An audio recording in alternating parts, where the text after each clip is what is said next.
पर्यन्तां वन्दे गुरुपरम्परां श्रीमत्परमहंसपरिव्राजकाचार्यवर्याः पदवाक्यप्रमाणपारावारपारिणः यमनियमासनप्राणायामप्रत्याहार धारणाध्यानसमाध्यष्टाङ्गयोगानुष्ठाननिष्ठाः तपश्चर्याचरणचक्रवर्तिनः अनादिगुरुपरम्परा प्राप्त वैदिकधर्मप्रचारणपरायणाः सकलदर्शनसमन्वितवेदवेदान्तसिद्धान्तप्रतिपादकाचार्याः निगमागमसारहृदयाः सर्वतन्त्रस्वतन्त्राः वर्णाश्रमसदाचारशिक्षकाः विश्वकल्याणमानसाः अखण्डभूमण्डलाचार्याः अनन्तश्रीविभूषितजगद्गुरुश्रीमदाद्यशङ्कराचार्य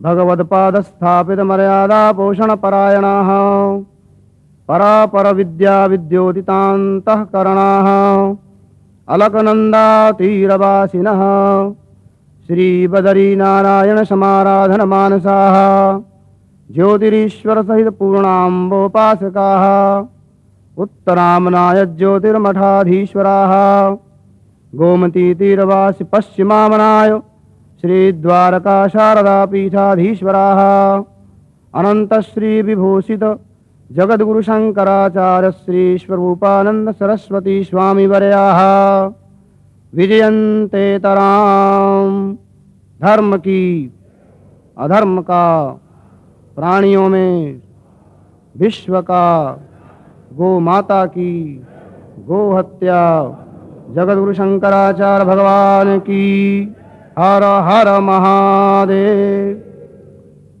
ओम तरणिशतसवर्णं कर्णघूर्णद्विरेफा वलिकलितकपोलोद्दानदामाभिरामम्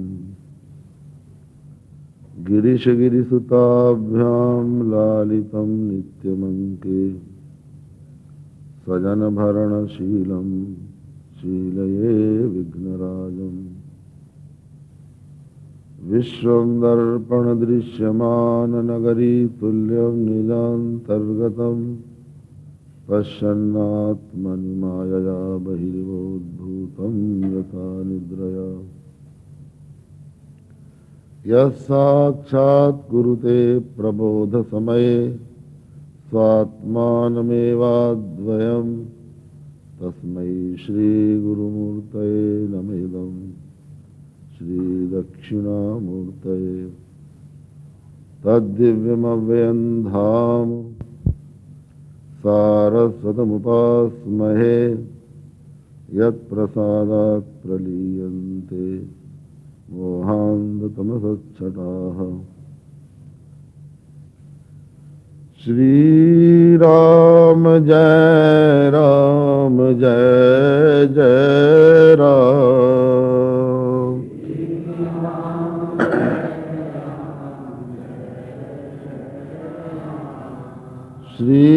श्रीराम जय राम जय जय राम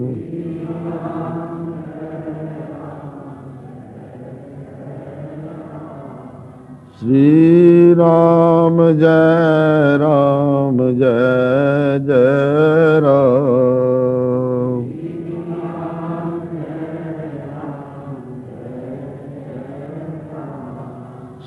श्रीराम जय राम जय जय राम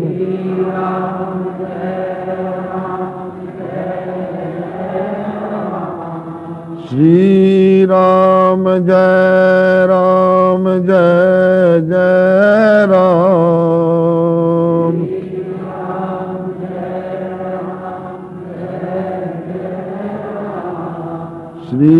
श्रीराम जय राम जय जय राम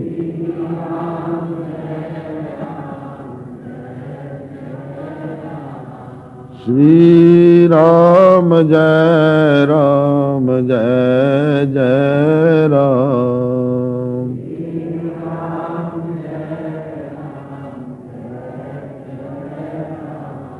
धर्म की अधर्म का प्राणियों में विश्व का गौ माता की गो हत्या। हर हर महादेव।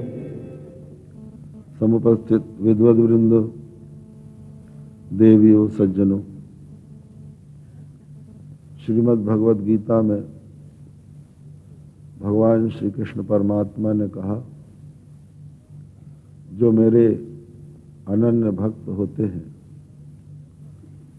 तेषामेवानुकंपार्थम अहमज्ञानजं तमः नाशयाम्य आत्मभावस्थो ज्ञान दीपेन भास्वता। उन भक्तों के ऊपर अनुकंपा करने के लिए मैं आत्मभावस्थ होकर अत्यंत प्रकाश युक्त ज्ञान दीप से उनके अज्ञान से उत्पन्न होने वाले अंधकार का विनाश कर देता हूँ। आत्मभावस्था यहाँ पर अपने संबंध में भगवान ने बताया, आत्मभाव में स्थित। ये आत्मभाव ही महावाक्य जन्य ब्रह्माकारा कारित वृत्ति। ये वेदांत का सिद्धांत है कि ब्रह्म न तो किसी का साधक है न बाधक है। ब्रह्म अज्ञान का भी विरोधी नहीं, क्योंकि अज्ञान का भी प्रकाश ब्रह्म से ही होता है। अहम ब्रह्म न जानामि, मैं ब्रह्म को नहीं जानता, यह ज्ञान भी मैं ही, मुझे ही होता है। तो इसका अर्थ यह है कि अज्ञान का भी आत्मा प्रकाशक हुआ। तो यदि आत्मस्वरूप प्रकाश अज्ञान का विरोधी होता तो अज्ञान तो पहले ही नष्ट हो जाना चाहिए, परंतु नहीं होता। इसलिए ये मानना पड़ता है, ये मानना पड़ता है, ये मानना पड़ता है, मानना पड़ता है कि जब महावाक्य जन्य ब्रह्माकाराकारित वृत्ति में आत्म चैतन्य अधिरूढ़ होता है, तब वह अविद्या का नाश करता है, विद्या का नाश करता है, विद्या का नाश करता है। तो इसको दृष्टांत से समझाया गया है कि जैसे रुई की राशि पड़ी है, सूर्य की किरणें उसके ऊपर पड़ती हैं, परंतु वे सूर्य की किरणें रुई को सीधे सीधे नहीं जलाती, सीधे सीधे नहीं जलाती। किंतु जब सूर्यकांत मणि पर अधिरूढ़ होकर वो किरणें पड़ती हैं, उसी को आतशी शीशा उर्दू में कहते हैं, उसके द्वारा जब सूर्य की किरणें रुई की ढेर में डाली जाती हैं तो उसमें आग लग जाती है। इसी प्रकार महावाक्य जन्य ब्रह्माकार वृत्ति मत जो अंतःकरण है, उसमें उपारूढ़ जो आत्म चैतन्य है, वो अविद्या तत्कार्य का विनाश करता है, अविद्या तत्कार्य का विनाश करता है।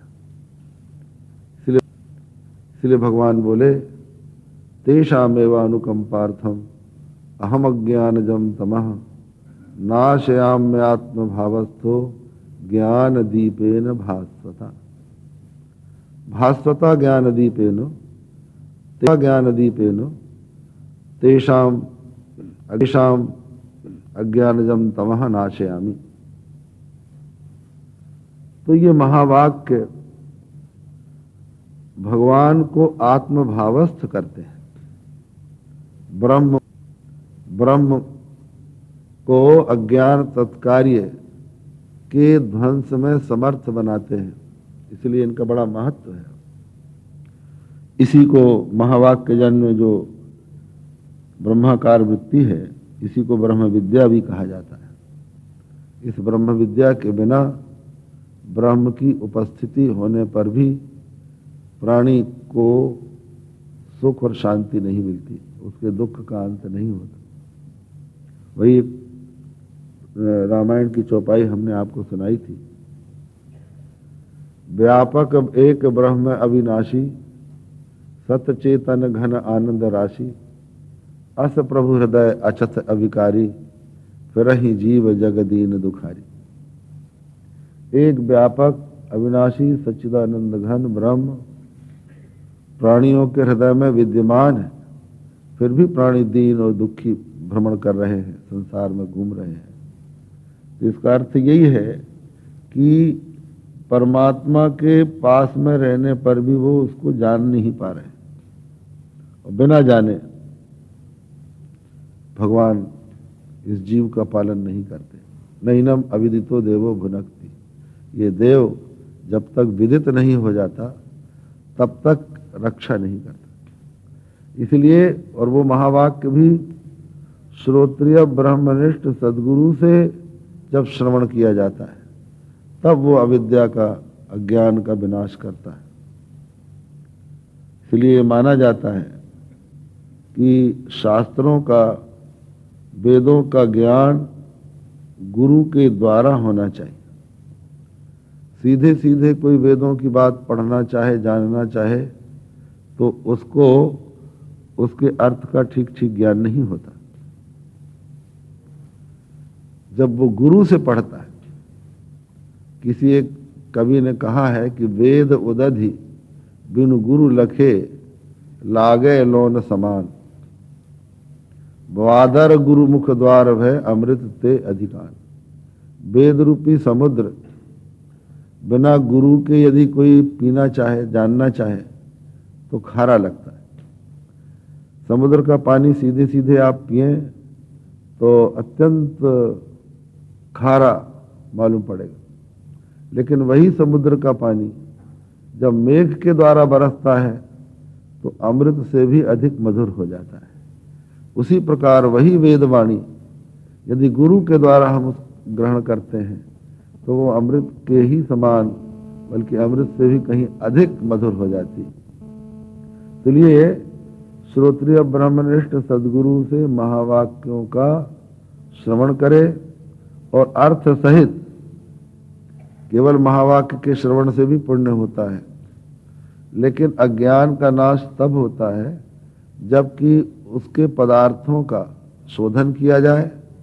तत्पदार्थ का शोधन करे, त्वम पदार्थ का शोधन करे, और फिर शोधित तत्वम पदार्थ का ऐक्य महावाक्य के द्वारा जाने, तो निश्चित रूप से अविद्या ग्रंथि का उच्छेद हो जाता है, अविद्या का विनाश हो जाता है। तो ये हमारे जो महावाक्य हैं, ये शब्द हैं। शब्द सीधे सीधे ब्रह्म का बोध नहीं कराते। ये हम कल आपको बता चुके हैं कि ब्रह्म का बोध ये निषेध के द्वारा, निषेध करते करते जो निषेध करने वाला शेष रह गया उसको ब्रह्म रूप से जनाते हैं। महिम्न स्तोत्र में आता है अतद्व्यावृत्यायम चकितम विधत्ते श्रुतिरपि। श्रुति भी अतत की व्यावृत्ति के द्वारा इस परमात्मा को जनाती है। अतत माने तत् माने वह, अतत माने जो वह नहीं है। जो वह नहीं है उसका निषेध करके श्रुति ब्रह्म का बोध कराती है। यहां भी वाच्यार्थ का निषेध करके लक्ष्यार्थ को जनाया। तो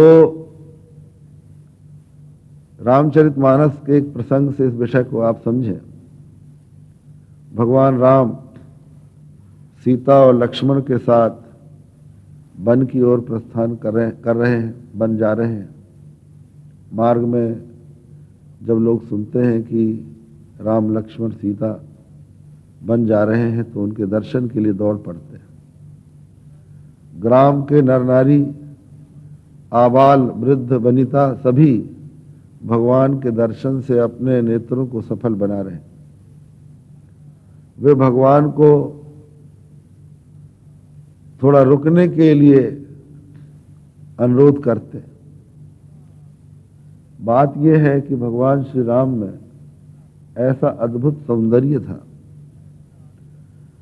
लिखा है वाल्मीकि जी ने कि कोई भी ऐसा पुरुष नहीं था जो भगवान राम के सामने से निकलने पर अपने नेत्रों और मन को उनकी ओर से लौटाने में सक्षम हो जाए।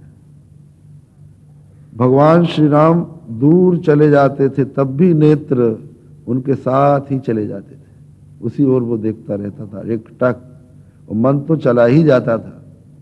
ऐसा अद्भुत भगवान का सौंदर्य माधुर्य था। तो एक स्थान पर भगवान श्री राम जब पहुंचे तो एक कलश भरिया नहीं पानी, आचैये नाथ कहाँ ही मृदुबानी।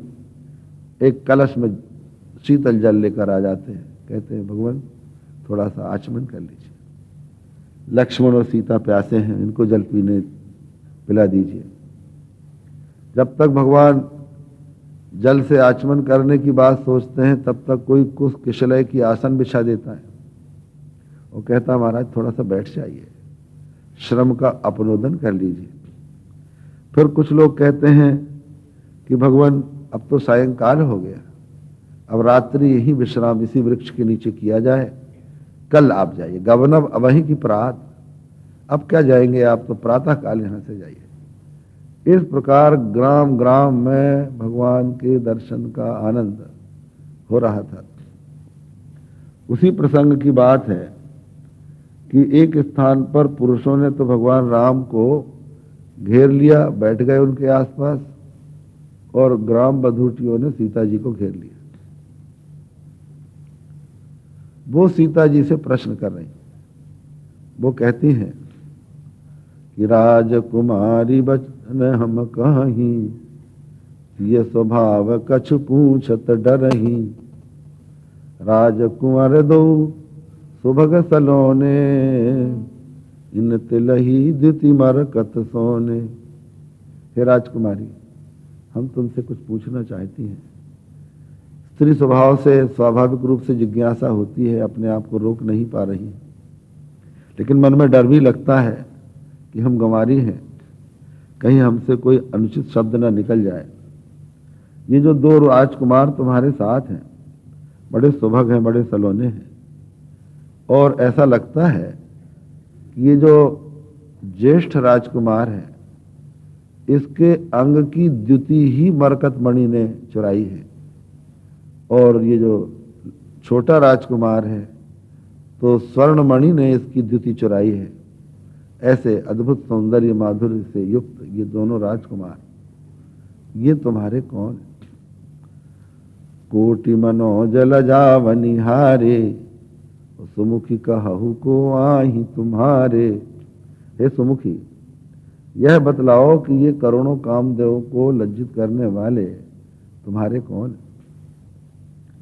सीधा सा प्रश्न तो ऐसा लगता है देखने में कि वो दोनों से रिश्ता पूछ रही हैं कि ये दोनों राजकुमार तुम्हारे कौन लगते हैं, लेकिन वस्तुतः इसके भीतर ये बात छिपी है कि ये दोनों करोड़ों कामदेवों को लज्जित करने वाले हैं, परंतु इनमें से तुम्हारे को आई, तुम्हारे जीवन सर्वस्व प्रियतम प्राणधन कौन है, ये वो जानना चाहती हैं। कोटि मनोज लजावनी हारे, सुमुखी कहु को आही तुम्हारे। इनमें से तुम्हारे को आई, तुम्हारे कौन है? तो प्रश्न एक के संबंध में है, और वो दोनों के संबंध में आशंका कर रही हैं कि इनमें से कौन है। तो यहां पर दार्शनिक भाव से देखा जाए तो जानकी जी ब्रह्म विद्या है और राम ब्रह्म है, ग्राम बधूटियां जिज्ञासु जन है। तो श्रुतियों से जिज्ञासु जन ये जानना चाहते हैं कि ब्रह्म का स्वरूप क्या है। हमारे उपनिषदों में आता है कि ब्रह्म के दो रूप, द्वे वाव ब्रह्मणो रूपे मूर्तंचा मूर्तंचा। ब्रह्म के दो रूप हैं, एक मूर्त एक अमूर्त। पृथ्वी जल और तेज ये ब्रह्म का मूर्त रूप है, और वायु और आकाश ब्रह्म का अमूर्त रूप है। तो इस प्रकार ब्रह्म के दो रूप बतलाकर श्रुतियां निषेध करती हैं। नेति नेति न इति न इति इति न इति न। तो ये नेति नेति का अर्थ यह है कि जो हमने मूर्त रूप से बतलाया वो भी नहीं है, और जो अमूर्त रूप से बतलाया वो भी नहीं है। इन दोनों का निषेध कर देने पर जो बच रहा वही है। इस प्रकार ना इति ना इति इति ना कहकर जो प्रतीत होने वाले मूर्त अमूर्त ब्रह्म के रूप हैं उनका निषेध करके जो मूर्त अमूर्त दोनों से विलक्षण उसका बोध श्रुतियां कराती हैं। बड़ी विलक्षण रीति है। केनोपनिषद में शिष्य प्रश्न करता है अपने गुरु से, महाराज केनेषितम पतति प्रेषितम मनः केन प्राण प्रथम प्रैति युक्तः केनेषिताम वाचमिमाम वदन्ति चक्षुश्रोत्रम कौ देवो युनक्ति। कौन ऐसा है, कौन है, कौन सा देव है कि जिसके द्वारा प्रेरित होकर जिसके संकेत से यह मन अपने विषय में जाता है। किसकी प्रेरणा से, किसके इंगित से ये प्राण चलता है अथवा ग्रहण आग्रहण करता है, सूंघता है। ये प्राण चलता है अथवा ग्रहण आग्रहण करता है, सूंघता है। वाणी किसकी प्रेरणा से बोलती है और नेत्र और कान किसके द्वारा नियुक्त होकर रूप और शब्द को जानते हैं। ये शिष्य ने अपने गुरु से पूछा। गुरु उत्तर देते हैं, श्रोत्रस्य श्रोत्रम मनसो मनोयद वाचो हवाचग्मं सौ प्राणस्य प्राणः चक्षुषश्चक्षुरतिमुच्य धीराः प्रेत्यास्माल्लोकादमृता भवन्ति। जिसके संबंध में तुम प्रश्न कर रहे हो वो श्रोत्र का श्रोत्र है, मन का मन है, वो वाणी का वाणी है, प्राण का प्राण है, नेत्रों का नेत्र है। इन सब को छोड़कर इस संसार से मरकर लोग अमृत हो जाते हैं। ये इसका अर्थ है। तो श्रोत्र का श्रोत्र, मन का मन, प्राण का प्राण, वाणी का वाणी, ये कौन है? जिसकी सत्ता से, जिसकी स्फूर्ति से ये सत्तावान स्फूर्तिवान होते हैं, वो है। श्रोत्र का श्रोत्र उसको इसलिए कहते हैं कि श्रोत्र माने कर्ण इंद्रिय में जो सुनने की क्षमता है वो उसकी अपनी नहीं है। वो आत्म चैतन्य से चैतन्य ग्रहण करके शब्द को ग्रहण करने की क्षमता प्राप्त करता है। जैसे अग्नि में लाल किया हुआ लोहे का पिंड जलाता है तो लोहा अग्नि को जलाता, लोहा किसी भी वस्तु को, गर्म लोहा जलाता है। वस्तुतः लोहे में जलाने की शक्ति लोहे की नहीं है, अग्नि की है। तो हम कह सकते हैं कि अग्नि जलाने वाले को जलाने वाला, जलाने वाले का जलाने वाला है। जलाने वाला लोह का पिंड और उसको भी जलाने वाला अग्नि। इसी प्रकार हमारी इन इंद्रियों में, मन में जो अपने अपने विषय का ग्रहण करने की शक्ति है, वो शक्ति उनकी अपनी नहीं है। आत्म चैतन्य से शक्ति लेकर वे उसको प्रकाशित करते हैं। तो इन आत्म चैतन्य के द्वारा प्रकाशित होने वाले नेत्र, श्रोत्र, प्राण, मन, वाणी, इन सब का त्याग करके, इन सब से अलग होकर वो जो इनका साक्षी है, इनको प्रेरित करने वाला, इनको सत्ता और स्फूर्ति देने वाला है, उसमें यदि मनुष्य परिनिष्ठित हो जाए और इनसे मर जाए, प्रेत्यास मान लोकात, अस्मात् लोकात मान शरीर, इंद्रिय, मन, प्राण से मरकर इनमें जो आत्मबुद्धि है वही इनका जीवन है। इनमें से अपनी आत्मबुद्धि को हटाकर वो वस्तुतः अमृत हो जाता है। भगवान भाष्यकार शंकराचार्य इस प्रसंग में बोलते हैं, अमृता भवन्ति त्युपचर्यते अमृत स्वरूपत्वाद आत्मनः। वो अमृत हो जाते हैं, ये तो औपचारिक प्रयोग है। वस्तुतः आत्मा तो अमृत स्वरूप ही है।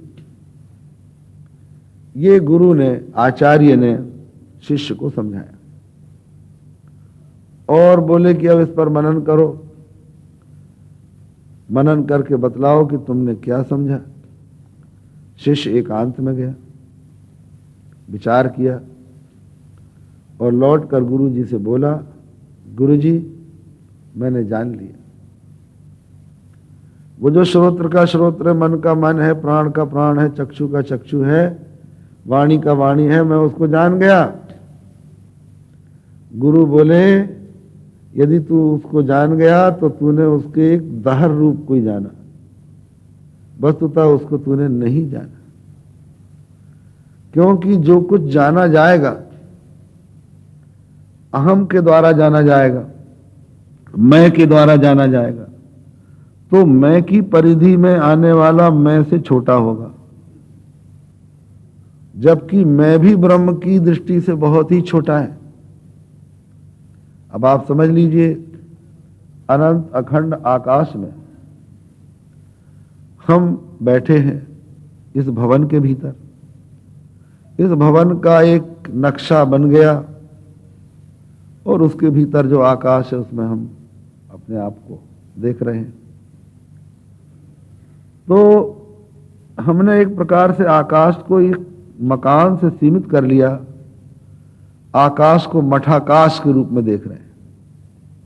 परंतु आकाश कितना बड़ा है, अनंत आकाश की दृष्टि से यह हॉल कितना छोटा है।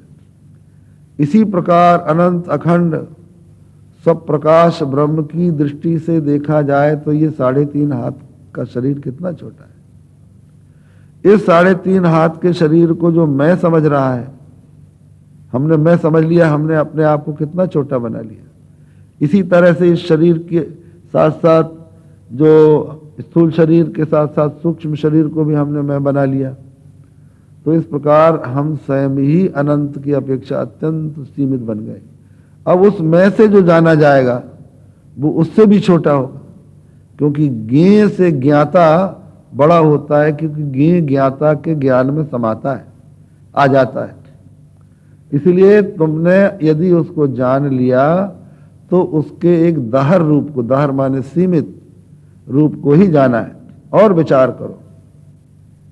अब वो फिर एकांत में गया, फिर गुरु के वचनों को उसने मन में लाकर सोचा। भली भांति विचार करने पर उसकी समझ में आ गया और आकर उसने गुरु जी से कहा कि गुरु जी अब सुन लीजिए। ना हम मन्ये सुवेदेति नो न वेदेति वेद च, यो न तद्वेद तद्वेद नो न वेदेति वेद च। मैं उसके बारे में ये नहीं कह सकता कि मैं उसको अच्छी तरह से जानता हूं। ना हम मन्ये सुवेदेति, मैंने उसको सम्यक रूप से जान लिया, ये मैं नहीं मानता। कहा ठीक है, कह दो कि नहीं जानते। कहा नो न वेदेति, न वेदेति न, मैं नहीं जानता ये भी नहीं है, वेद चा, जानता भी।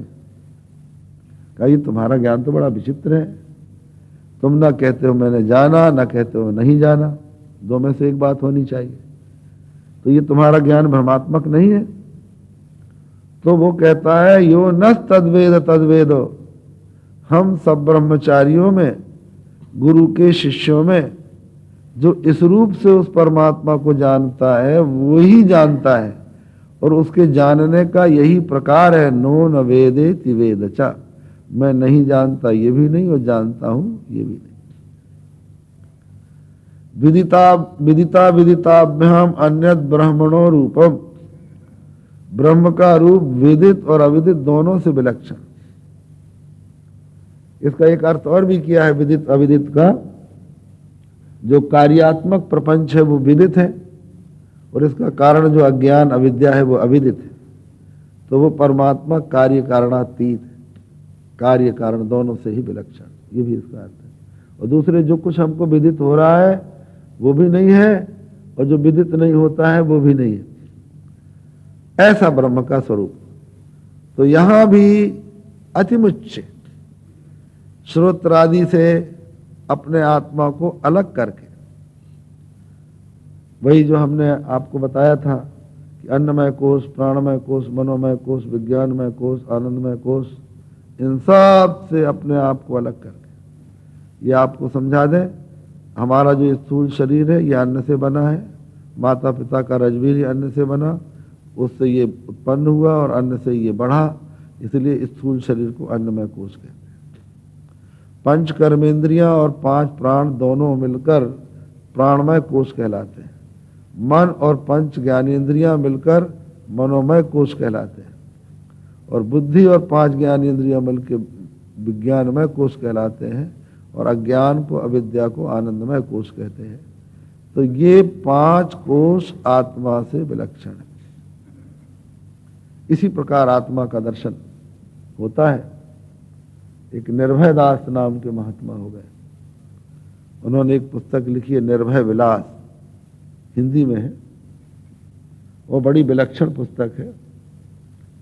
उन्होंने एक दोहे में बड़ी अच्छी बात लिखी है, 3 अवस्था 3 गुण, 5 कोश त्रय देह, निर्भय इनते भिन्न तू, घट घट दृष्टा ए। इस दोहे का अर्थ है 3 अवस्था। 3 अवस्था हुई, जागृत, स्वप्न और सुषुप्ति। और 3 गुण, सत, रज और तम। 3 अवस्था 3 गुण और 5 कोश जो हमने अभी आपको बताए, और त्रय देह, स्थूल देह, सूक्ष्म देह और कारण देह, ये 3 शरीर होते हैं।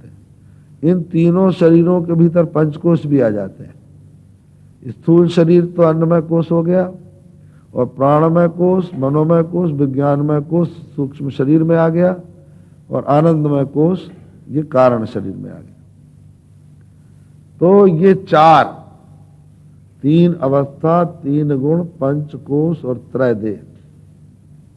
अब आप इस पर विचार करके देखें तो सारा दृश्य प्रपंच इन्हीं चारों में आ जाता है।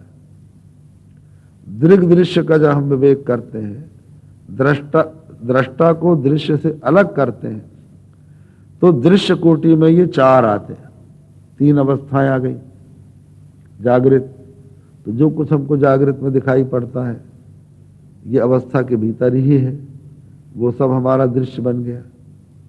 फिर स्वप्न, जो कुछ हम जागृत में देखकर उनके संस्कारों से एक नई सृष्टि का निर्माण करते हैं स्वप्न में, वो स्वप्न बन गया। और फिर अज्ञान, ये कारण शरीर। इस प्रकार विदित और अविदित, जागृत और स्वप्न तो हो गए विदित, और कारण शरीर हो गया, सुषुप्ति अवस्था हो गई अविदित। तो ये सारा दृश्य प्रपंच, चाहे तो आप 3 अवस्थाओं में ले लीजिए, चाहे 5 कोश में ले लीजिए, और चाहे 3 शरीरों में ले लीजिए, चाहे 3 गुणों में ले लीजिए, सारा विश्व प्रपंच इनके भीतर ही आ जाता है, इनसे बाहर कुछ भी नहीं। तो ये सबका सब दृश्य है। दृश्य उसको कहते हैं जिसको हम जान लें, जो हमारा ज्ञेय बन जाए। दृश्य का मतलब केवल ये नहीं है कि हम आंख से देखें, जिसको मन से भी देखते हैं, और मन को भी जिससे देखते हैं, मन को भी जो हम जानते हैं, तो जानना ही उसका, जिसको जाना जाए, जो ज्ञेय बने, जो ज्ञान का गोचर बन जाए, ज्ञान का विषय बन जाए, उसका नाम दृश्य। तो ऐसा ये दृश्य यदि देखा जाए तो सारा का सारा ये 4, 3 अवस्था, 3 गुण, 5 कोश और 3 देह के भीतर आ जाता है। अब निर्भय विलास के कर्ता कहते हैं, निर्भय इनते भिन्न तू, तू इनसे भिन्न है। तो इन 3 अवस्थाओं से, 3 गुण से, 5 कोश से, 3 देह से अपने आत्मा को उसने जाना, ठीक है मैं इनसे अलग हूं, लेकिन ब्रह्म क्या है? तो उत्तर दिया, घट घट दृष्टा ए। समस्त घटों का, समस्त क्षेत्रों का जो क्षेत्रज्ञ है, वो क्षेत्रज्ञ यही है जो इन सबसे विलक्षण। यहां भी पहले सबका निषेध किया और उसके पश्चात उसी का ब्रह्म रूप से अनुभव कराया। यहां प्रसंग चल रहा था श्री जानकी जी का।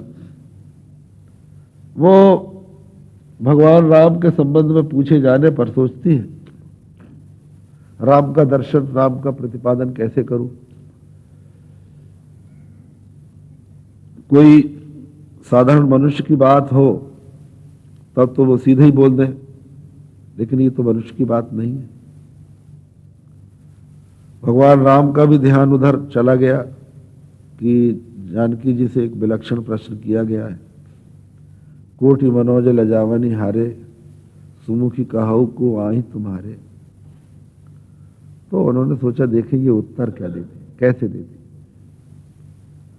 अब जानकी जी ने उनको उत्तर देते हुए कहा कि सरल स्वभाव सुभग तनु गोरे, नाम लखन लघु देवर मोरे। जो सरल स्वभाव के हैं, जिनका सुभग गौर वर्ण है और लक्ष्मण नाम है, वे मेरे लघु देवर हैं। नाम लखन लघु देवर मोरे। तो उनको समझ जाना चाहिए कि जब ये देवर है तो उनके कौन है। सुमुखी कहू को आई तुम्हारे, उनका प्रश्न था कि तुम्हारे को आई। तो जब ये देवर हैं तो ये स्वाभाविक रूप से समझे जा सकते हैं कि कौन है, परंतु इतने पर भी वो न समझी। अतत के द्वारा अतत का निषेध करके यहाँ जनाया। एक हमारे यहाँ अरुंधति न्याय, माता अपनी पुत्री को चिर सौभाग्य प्राप्त करने के लिए अरुंधति को प्रणाम करने की आज्ञा देती। माता पुत्री से कहती है, पुत्री तू अरुंधति का दर्शन करके उसको प्रणाम कर। माता पुत्री से कहती है, पुत्री तू अरुंधति का दर्शन करके उसको प्रणाम कर। वो पूछती है कि माँ अरुंधति कहाँ है। तो वो कहती है कि वो एक तारा के रूप में गगन में है, आकाश में। वो देखती है, अगणित तारे दिखलाई पड़ते हैं। पूछती है, माँ इनमें अरुंधति कौन है। तो माँ कहती है कि सब तारों को छोड़, ये जो 7 तारे दिखलाई पड़ रहे हैं इनमें देख। तो 7 तारों में उसकी दृष्टि चली जाती है, सप्तर्षियों में। उसके बाद माता कहती है कि 4 ऊपर के छोड़ दे, नीचे के 3 देख, इनमें अरुंधति है। पुत्री फिर भी पूछती है कि माँ ये तो 3 है, इनमें से अरुंधति कौन है। तो वो माँ कहती है कि 2 छोड़ दे, ऊपर नीचे के बीच वाले को देख। बोलती है कि क्या यही अरुंधति है। माँ कहती नहीं, इसके पास जो छोटा सा एक तारा टिमटिमाता है उसका नाम अरुंधति है। तो सब का निषेध कर देने के पश्चात जो बच रहा वो अरुंधति समझ जाती है पुत्री। इसका नाम है अरुंधति न्याय। इसी प्रकार श्रुतियां सबका निषेध करके उस परमात्मा का दर्शन कराती। तो जानकी जी ने कहा कि जो सरल स्वभाव सुभग गौर वर्ण के हैं, लक्ष्मण नाम वाले हैं, वे मेरे लघु देवर हैं। लेकिन वो फिर भी देखती रह गई। तो बहुरी बदन विधु अंचल ढाकी, प्रियतन चितई मोह करी बाकी, खंजन मंजू तिरीछे नयननी, निज प्रिय कहे उत नहीं सिय सैननी। उन्होंने अपने मुख चंद्र को अंचल से ढका और तिर्यक नेत्रों से अपने प्रियतम श्री राघवेंद्र की ओर देखा। खंजन के समान मंजू तिर्यक नेत्रों से उन्होंने संकेत से ही अपने प्रियतम का परिचय कराया। तो यहाँ पर भगवान, थोड़ा इसी प्रसंग में थोड़ा पहले, भगवान के मुख की उपमा शरद शर्वरी नाथ से दी गई है। शरद शर्वरी नाथ मुख, शरद सरोरुह नैन। भगवान श्री राम का मुख शरद ऋतु के पूर्ण चंद्र के समान उज्जवल है। और ये स्वाभाविक है कि खंजनों का शरद ऋतु से प्रेम होता है। जानि शरद ऋतु खंजन आए, तुलसीदास जी महाराज ने कहा है। तो अपने खंजन के समान मंजू सुंदर नेत्र से भगवान के मुख चंद्र की ओर देखकर उन नेत्रों में जो उनके प्रति स्नेह छिपा है उसका जानकी जी दर्शन कराती है।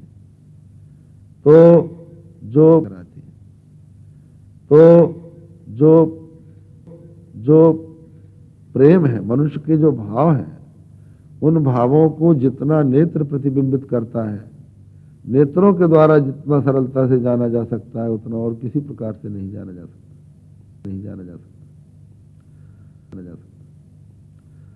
कहा गया है कि भूख प्यास आलस हंसी भय अरुहेत अहेत मन महीप के दोष गुण दृग दीवान कही दे। भूख प्यास आलस्य हंसी भय प्रेम और द्वेष ये सब मन रूपी राजा के दोष और गुण हैं। तो ये नेत्र रूपी मंत्री अपने राजा के समस्त गुण दोषों को जानता है, तो ये उसको कह देता है। यदि कोई भूखा है तो नेत्रों से पता लग जाता है कि इसको भूख लगी। प्यासे का भी नेत्र से ज्ञान हो जाता है, आलस्य भी नेत्रों में आता है और हास्य भी मनुष्य के नेत्रों में आता है, भय भी नेत्रों में आता है और प्रेम भी नेत्रों में आता है और द्वेष भी नेत्रों में आता है। नेत्रों से सब कुछ पता चल जाता है। तो जानकी जी का भगवान राम के प्रति जो भाव है उस भाव को वो नेत्रों से इंगित करके बतलाती है। पहले भगवान श्री राघवेंद्र की ओर देखती हैं और फिर ग्राम बधूटियों की ओर देखती हैं। वे भी समझती हैं कि प्रियतम के प्रति प्रेम कैसा होता है, तो उनके नेत्रों से ही वो समझ जाती है। तो खंजन मंजू तिरीछे नयननी निज पिय कहे तिनहि सिय सैनन। खंजन के समान मंजू तिरछे नेत्रों से श्री जानकी जी ने संकेत से ही अपने पति का परिचय कराया। भई बुदित सुनि ग्राम बधूटी रंकन राय राशि जनु लूटी। सीता जी के द्वारा इस प्रकार परिचय कराए जाने पर वो ग्राम बधूटियां मग्न हो गई, आनंद में मग्न हो गई। जैसे रंकों को राजा की राशि खजाना लूटने को मिल गया हो, खजाना मिल गया हो रंकों को, उस प्रकार उनको अनंत आनंद की प्राप्ति हुई। भक्त लोग कहते हैं कि जानकी जी के नेत्रों में ही राम थे। लोचन मग राम ही और आनी दीने पलक कपाट सयानी। पुष्प वाटिका के प्रसंग में आता है कि नेत्रों के मार्ग से राम को हृदय में लाकर जानकी जी ने पलक के किवाड़ लगा दिए, जिससे कि राम अब उनके हृदय से न निकल सके। तो उनके हृदय में राम एक प्रकार से कैद थे। तो आज उन्होंने उनको इन ग्राम बधूटियों को नेत्रों के द्वारा दिया। तो इस प्रकार से राम का ही दान जानकी जी ने उनको कर दिया, इसलिए वो परम आनंद का अनुभव करती है। भई मुदित सुनि ग्राम बधूटी रंकन राय राशि जनु लूटी।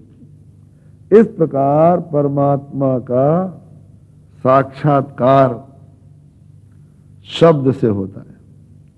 शब्दोपि बोधक निषेध तयात्म मूलम अर्थोक्तमाह यदृते न निषेध सिद्धि।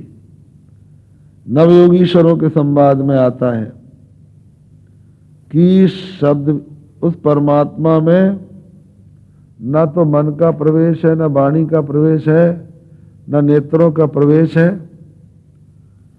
शब्द केवल उसको जनाता है और वो भी बोधक निषेधतया, निषेध के द्वारा उस परमात्मा का बोध कराता है।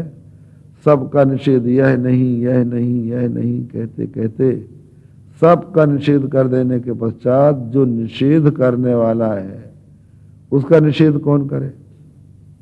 अपना तो कोई निषेध कर नहीं सकता। यदि अपना ही निषेध कर दे तो फिर निषेध की सिद्धि कैसे होगी? जैसे कोई कहे सर्वम शून्यम, सब कुछ शून्य है। बौद्ध लोग कहते ही हैं सर्वम शून्यम। जब उनसे पूछा जाता है कि ये बतलाओ कि ये सर्वम शून्यम ये जानने वाला कोई है कि नहीं? शून्य का किसने अनुभव किया? सर्वम शून्यम इसका अनुभव करने वाला यदि कोई है तो सर्वम शून्यम कहाँ है?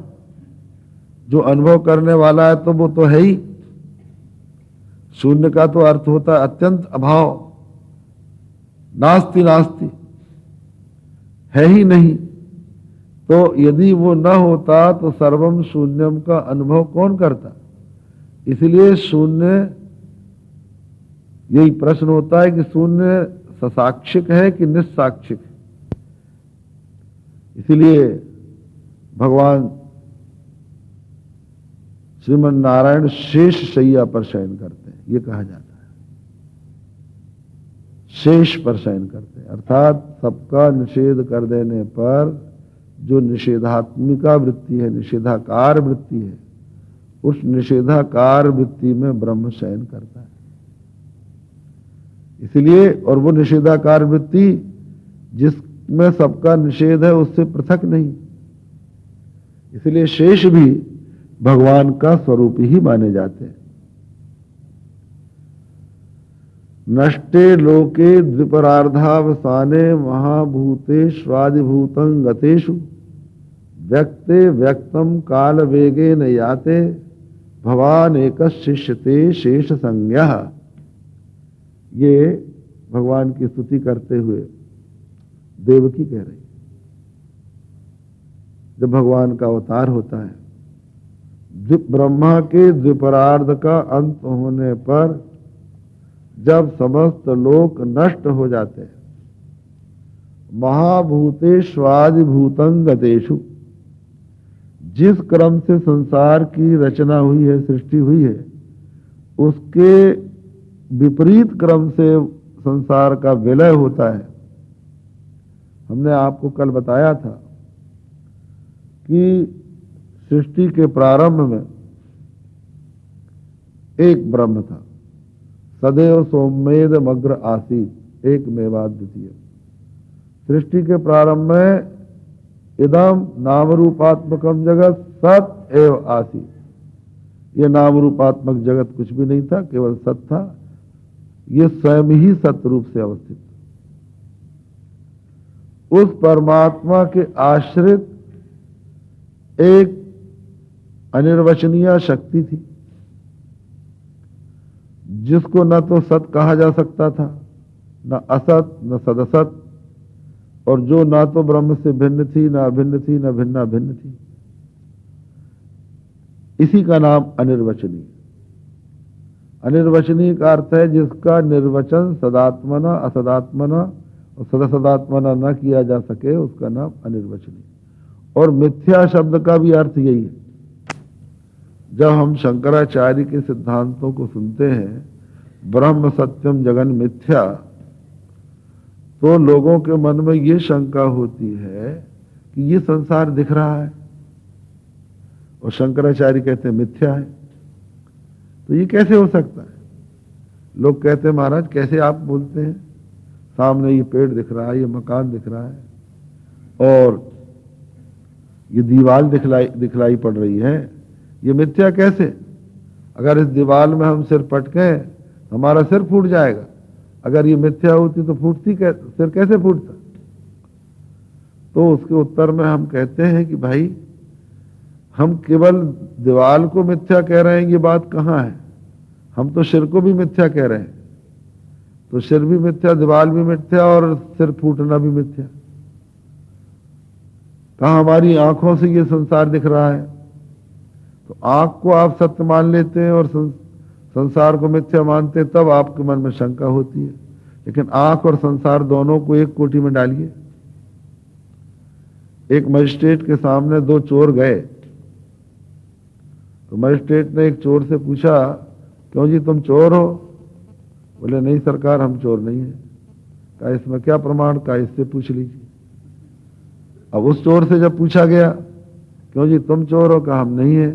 क्या प्रमाण? का पिछले चोर से पूछ लीजिए। दोनों ही तो चोर है, अब वो क्या प्रमाण देंगे? इसी प्रकार इंद्रिय और विषय, विषय की सत्यता आप इंद्रिय से सिद्ध करना चाहते हैं, लेकिन इंद्रिय की सत्यता कैसे सिद्ध करेंगे? विषय से ही करेंगे, तो दोनों में अन्योन्याश्रय हो जाएगा। वस्तुतः न तो इंद्रिय सत्य है, न विषय सत्य है, दोनों ही मिथ्या है। तो मिथ्या का अर्थ क्या है? मिथ्या का अर्थ है अनिर्वचनीय। गोस्वामी तुलसीदास जी ने कहा, कोऊ कहा सत्य झूठ कहा कोऊ, जुगल प्रबल करी माने, केशव कही न जाय का कहिए, देखत तव रचना विचित्र यति समुझ मन ही मन रहिए। शून्य भीति पर चित्त रंग बिनु, तन बिनु लिखा चितेरे, धोए मिटे न मेरे भीति दुख पाइए, ये का कहिए, देखत तव रचना विचित्र यति समुझ मन ही मन रहिए। शून्य भीति पर चित्त रंग बिनु, तन बिनु लिखा चितेरे, धोए मिटे न मेरे भीति दुख पाइए, यही तन हेरे। गोस्वामी जी कितना सुंदर वर्णन करते हैं जगत के मिथ्यात्व का। वो तो कहते हैं, केशव का कहिए, क्या कहें, कहीं न जाए, कहा नहीं जाता। शून्य की दीवार है और बिना रंग के, बिना शरीर के चितेरे ने इस दीवार पर रंग रंग दिया है, और ऐसा रंग रंगा है कि धोए मिटे ना, धोने से भी नहीं मिटता है, और न मरे भीति, न मरता है, न इससे भय दूर होता है। दुख पाइए यही तन हेरे, इसकी ओर देखने से दुख ही दुख मिलता है। कहते हैं, और दूसरा उन्होंने उदाहरण दिया कि सूर्य की किरणों से नीर का भ्रम हो रहा है, रवि का नीर, मृग तृष्णा, मृग जल, जो रेतीली मरुभूमि होती है, उनमें जब सूर्य की किरणें पड़ती हैं तो मरुभूमि में पड़ने पर सूर्य की किरणें इस प्रकार चमकने लग जाती हैं कि लोगों को पानी का भ्रम हो जाता है कि जल भरा है। तो ये जल भरा है, मृग जल इसको कहते हैं। बेचारे मृग इस भ्रम में आकर कि ये जल है, दौड़ पड़ते हैं अपनी प्यास बुझाने के लिए, लेकिन भीषण गर्मी की ज्वाला में झुलस कर प्राण गंवा देते हैं। इसी प्रकार ये संसार भी मृग तृष्णा है, रवि का नीर, वसत अति दारुण मकर रूप तेहि माही, बदनहीन सो ग्रसय चराचर, पान करन जे जाही। रवि कर नीर, सूर्य की किरणों का जो नीर है, जिसको मृग तृष्णा कहते हैं, बड़ा विचित्र है, बड़ा दारुण है। उसमें रूप नाम का एक मगर रहता है, और जिसका कोई मुंह नहीं है, लेकिन जो उस नीर का पान करने जाते हैं उनका वो ग्रास कर लेता, चराचर का ग्रहण कर लेता है। ऐसा एक विचित्र ये मृग जल है, सबको डुबो देता है। तो इसका वर्णन करने के पश्चात वो कहते हैं, को कहे झूठ सत्य कह कोऊ। कोई कहता है कि ये सर्वथा असत है ही नहीं, लेकिन अगर ये असत है तो इसकी प्रतीति क्यों हो रही?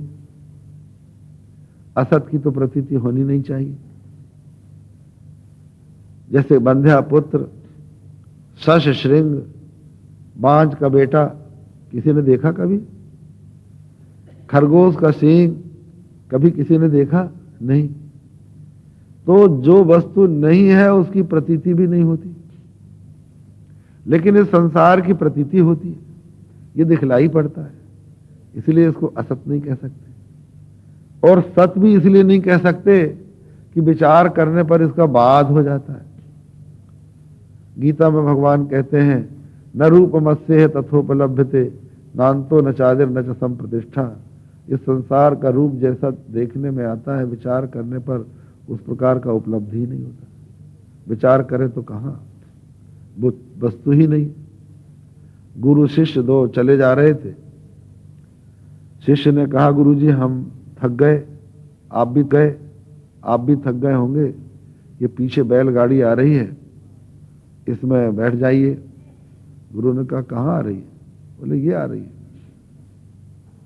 बोले नहीं, गाड़ी तो नहीं है। उसने कहा, गुरुजी आ रही है। बोले बिल्कुल नहीं है, पास में आ गई। शिष्य कहने लगा, गुरुजी ये पास में आ गई। शिष्य कहने लगा, गुरुजी ये पास में आ गई। बोले नहीं, गाड़ी तो नहीं है। बोले गुरुजी अगर हुई तो? कहा नहीं, है ही नहीं, तुम गलत कहते हो। तो कहा, गाड़ी अगर नहीं हुई तो गुरुजी आप मेरे मुंह में एक तमाचा लगाइए, गाड़ी आ रही है। उनका अच्छी बात है, गाड़ी पास में आ गई। शिष्य ने कहा, गुरुजी देखिए ये आ गई कि नहीं आई? बोले कहाँ गाड़ी? तो उसने जुए पर हाथ रखा, कहा ये तो जुआ है। बैल पे हाथ रखा, ये बैल है। खूंटे पे हाथ रखा, कहा ये खूंटा है। चाक पर हाथ रखा, ये तो चाक है, गाड़ी कहाँ है? अब वो बड़े आश्चर्य में पड़ गया, सचमुच गाड़ी तो नहीं है। तो उसने कहा, अच्छा गुरुजी गाड़ी नहीं दिखा सका तो मेरे मुंह में तमाचा लगा दीजिए, मैं अपनी बात पर कायम हूं।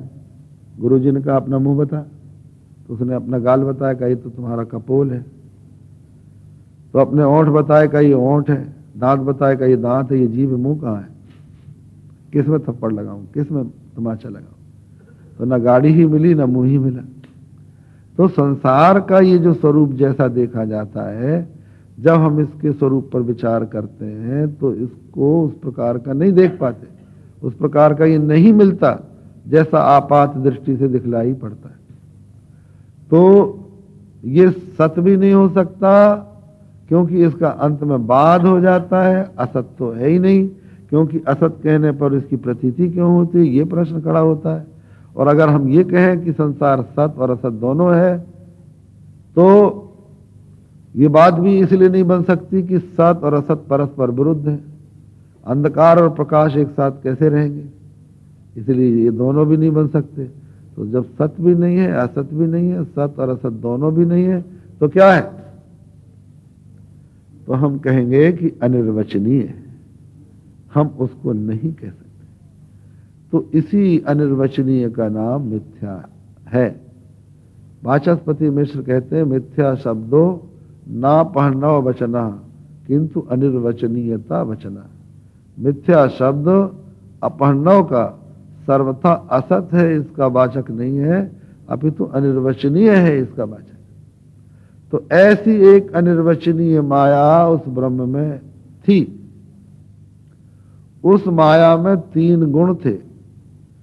उस 3 गुण वाली माया में जो विशुद्ध सत्य था, उस विशुद्ध सत्य का नाम हुआ विद्या और उसी का नाम हुआ माया। उस विद्या की उपाधि से ब्रह्म का नाम ईश्वर पड़ा। और उसी का एक मलिन सत्य था जो तमोगुण रजोगुण से मिला हुआ था, उसका नाम हो गया अविद्या। उस अविद्या उपाधि से उसी आत्म चैतन्य ब्रह्म चैतन्य का नाम पड़ा जीव।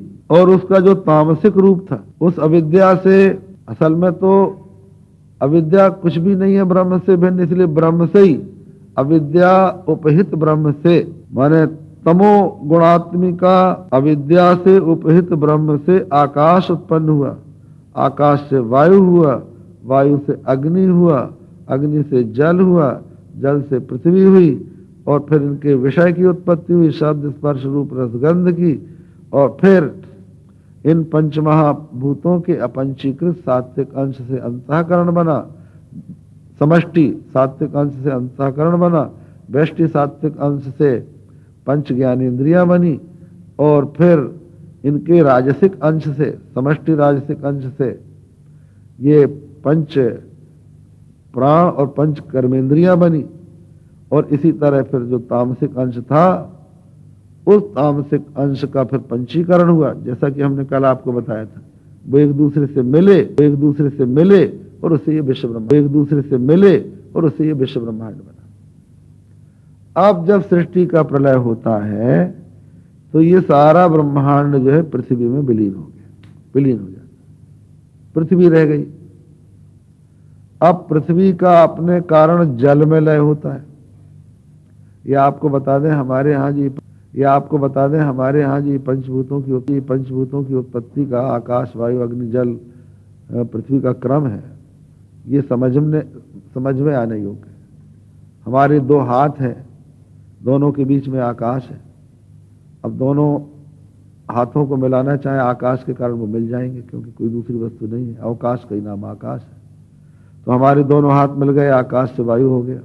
वायु का धर्म है, गुण है स्पर्श, तो दोनों हाथों का स्पर्श हो गया। तो जहां उसका गुण है वहां उसका कारण भी है, आश्रय भी है। अब दोनों हाथों का स्पर्श हुआ। अब दोनों हाथों को थोड़ी देर रखकर आप थोड़ा सा रगड़ दीजिए तो आपको जलन जैसी मालूम पड़ेगी, तो वायु से अग्नि हो गया। और फिर दोनों हाथों को अलग कर दीजिए, हाथ में आपके पसीना आ जाएगा, अग्नि से जल हो गया। और पसीने को हाथ में बना रहने दीजिए, थोड़ी देर के बाद मैल बन जाएगा, जल से पृथ्वी होगी। इस प्रकार आकाश से वायु, वायु से अग्नि, अग्नि से जल, जल से पृथ्वी की उत्पत्ति होती। अब जब लौटता है, पृथ्वी जल में विलीन हो गई, सारा संसार जल ही जल, और जल अग्नि में विलीन हो गया, केवल अग्नि रह गया। अग्नि वायु में विलीन हो गया, केवल वायु रह गया। वायु आकाश में विलीन हो गया, केवल आकाश रह गया। और ये आकाश अपने कारण अज्ञान में विलीन हो गया, अज्ञान जाके ब्रह्म में विलीन हो गया। तो फिर क्या रह गया? ब्रह्म ही रह गया। तो नष्टे लोके द्विपरार्धावसाने महाभूतेष्वादिभूतम गतेषु, जब सब महाभूत अपने कारण में विलीन हो जाते हैं, काल के वेग से व्यक्ते व्यक्तम काल वेगे नहीं आते। व्यक्त जो जगत है वो काल वेग से अव्यक्त हो जाता है। तो भगवान एक शिष्य थे, केवल आप ही अवशिष्ट रहते हैं, इसलिए आपको शेष संज्ञा, आपकी शेष संज्ञा होती है। और दूसरा आकार का श्लेष करने पर अशेष संज्ञा, समस्त जितनी भी संज्ञाएं हैं वो सब आपकी ही है, क्योंकि आप ही सर्वरूप में बनते हैं और सब आप में ही विलीन होते हैं। इस प्रकार सबका निषेध हो जाने पर, सबका बाध हो जाने पर, सबका विलय हो जाने के पश्चात जो अवशिष्ट रहता है, उसी अवशिष्ट आत्मा को महावाक्य ब्रह्म रूप में हमें बोध कराते हैं। इसी का नाम साक्षात्कार या ज्ञान है। और ये ज्ञान ही परशु है कि ये ज्ञान ही शक्ति है। दान परशु बुद्धि शक्ति प्रचंडा, और वर विज्ञान कठिन को दंडा। अब ये प्रश्न आता है कि ज्ञान और विज्ञान में अंतर क्या है? कुछ विद्वानों का ये कथन है कि परोक्ष ज्ञान को ज्ञान कहते हैं और अपरोक्ष ज्ञान को विज्ञान कहते हैं। परंतु यहां पर ऐसा लगता है कि अपरोक्ष ज्ञान ही दो प्रकार का होता है। जिसमें संशय और विपर्यय हो वो अदृढ़ ज्ञान अपरोक्ष होने पर भी ज्ञान है, और वो जब संशय विपर्यय रहित हो जाता है, दृढ़ हो जाता है, तो वो बन जाता है विज्ञान।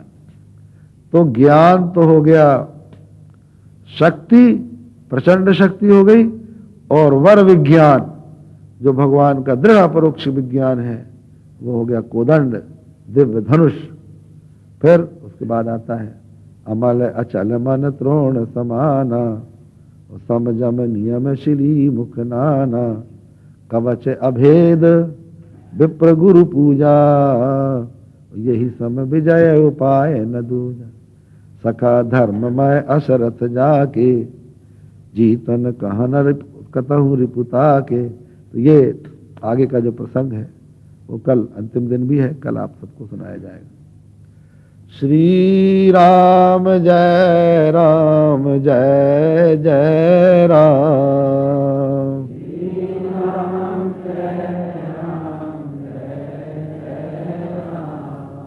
श्री राम जय राम जय जय राम।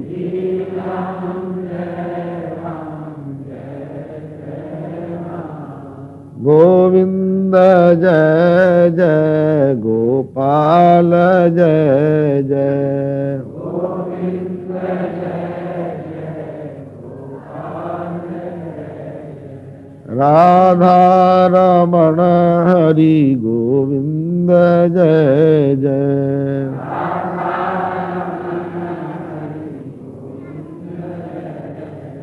गोविंद जय जय गोपाल जय जय।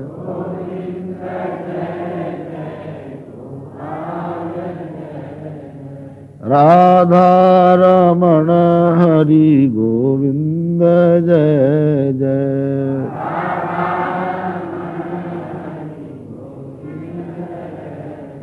गोविंद जय जय गोपाल जय जय।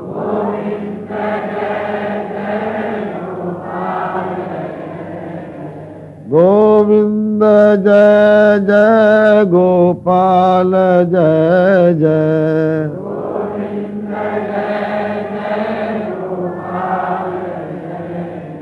राधा रमण हरि गोविंद जय जय।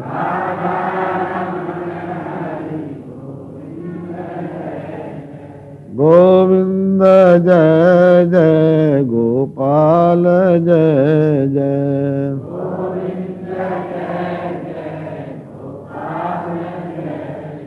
राधा रमण हरि गोविंद जय जय।